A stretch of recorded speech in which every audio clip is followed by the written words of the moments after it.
วันนี้สิมาเสนอ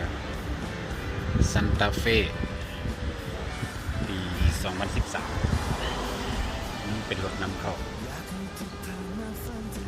จากแอดซังมีปุ่มอีโคสปอร์ตพวงมาลัยมันติฟังก์ชันครบข้างในงามเอี่ยม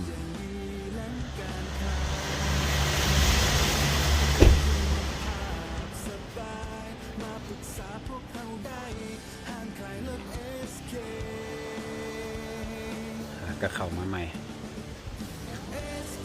ให้เบิ่งทางนอกมาก่อนงามแจ่ม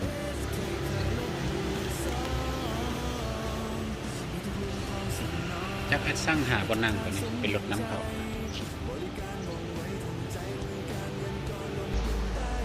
มาเบิ่งทางไหน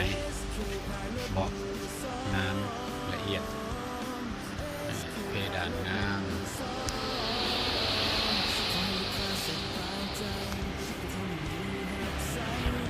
เบาะไฟฟ้าคูลเกียร์ออโต้กล้องจอถอยยังมีครบหมด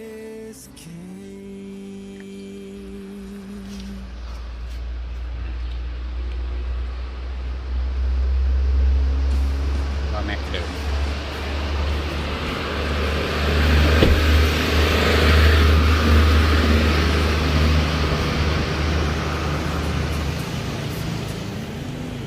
เดี๋ยวสิไข่จักให้เบิ่งไปไหนรับรองว่าซื้อไปขี่งามแน่นอนมองจับงามจาก GDI ฝากระโปรงเดิมๆบ่ต่ำบ่ปีนใครสนใจก็ทักมาได้เลย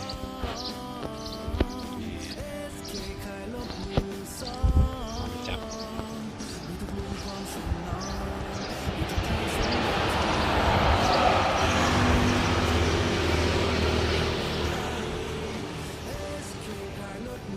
มาเปิดท้ายให้เบิ่ง